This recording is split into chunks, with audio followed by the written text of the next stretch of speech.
Assalamualaikum warahmatullahi wabarakatuh. Sahabatku generasi Z yang Allah siapkan menjadi pemimpin masa depan. Coba bayangkan dunia kerja 10 tahun dari sekarang. Bukan lagi tentang seragam kantor dan jam kerja 9 sampai jam 5. Dunia yang kita masuki adalah ekonomi digital, kecerdasan buatan, mata uang kripto, dan investasi digital yang bergerak dalam hitungan detik. Pertanyaannya, siapakah kita secara mental, profesional, dan yang paling penting secara spiritual? Hari ini kita akan berdialog tentang fikih ekonomi digital dan masa depan pekerjaan. Bagaimana menjadi muslim yang tidak melek teknologi, tetapi juga melek hukum Allah di tengah pusaran perubahan yang begitu cepat. Pembahasan mengenai fikih muamalah pembayaran. Nah, teman-teman, saat melihat grafik kripto naik turun atau ditawari investasi dengan iming-iming besar, pertanyaan pertama yaitu muslim sejati adalah halal atau haram. Tapi fikih muamalah tak sesederhana membaca tabel hukum di buku. Jika hanya menghafal kripto haram tanpa melihat kilat alasan dari buku, kita tidak akan tersesat di saat muncul instrumen basis. Rasulullah SAW bersabda, sesungguhnya halal itu jelas dan haram itu juga jelas. Di antara keduanya ada perkara syubhat. Hadis riwayat Bukhari. Di era digital, perkara syubhat bermunculan setiap hari. Kita butuh memahami prinsip dasar, horor atau ketidakjelasan, maisir atau perjanjian, dan riba.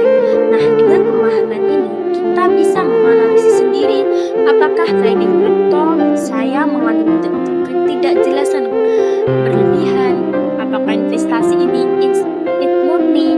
Ulama kontemporer mengajarkan kita untuk tidak sekedar takdir, tapi menjadi muslim yang mustaqikoh, memahami ilmu mendalam. Inilah bekal pertama.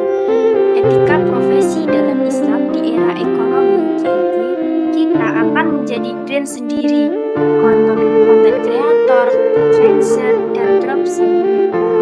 Ujian terbesar pada integritas, mudah menerima endorse baru produk asal pembayaran besar.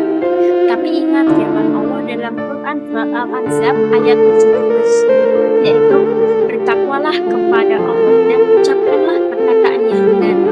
Masa kita di media sosial akan dimintai pertanggungjawaban. Saat menjadi influencer, godaan mengambil proyek berlebihan atau hasil asal-asalan selalu ada. Yaitu Rasulullah SAW bersabda, sesungguhnya Allah mencintai jika salah seorang bekerja, ia mengerjakannya dengan itqan atau profesional, rapi, sempurna. Hadis riwayat Bukhari. Itqan adalah standar kualitas yang harus dijaga di era informasi asimetris, kejujuran, dan transparansi jadi modal utama. Jangan pernah menipu atau menyembunyikan cacat produk.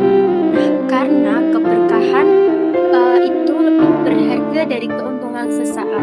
Kemandirian ekonomi, kita generasi yang harus mandiri, tak bisa lagi mengandalkan jadi pegawai sampai pensiun. Sistem global bergeser, semakin perusahaan dalam Islam sangat relevan. Nabi Muhammad SAW bersabda, pengusaha sukses bergelar Al-Amin.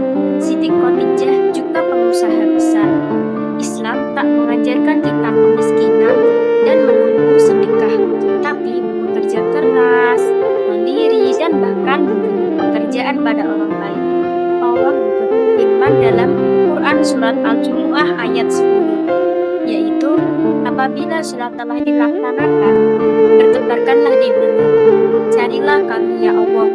Perintah ini panggilan untuk produktif, kreatif, dan inovatif. Kemandirian ekonomi berarti tak bergantung pada sistem ta'adil. Nah, dengan usaha sendiri sekecil apapun, kita diciptakan ekosistem lebih islami. Terapkan bagi hasil, pastikan rantai pasok halal, bayar karyawan adil sebelum keringat mereka kering. Sahabatku, kita dimasuki generasi sebelumnya, tapi Allah tidak membebani seseorang melalui kemampuannya, kesanggupannya. Jadilah muslim paham ini, agar tak tersesat di rimba transaksi digital. Jadilah profesional berintegritas, agar karya jadi amal jariah. Jadi pribadi mandiri agar bisa mengerti, bukan hanya menolak. Mari berdoa. Ya Allah, berkahi usaha kami, mudahkan jalan mencari rezeki halal, jadikan kami penerus generasi kaya materi dan keberkahan.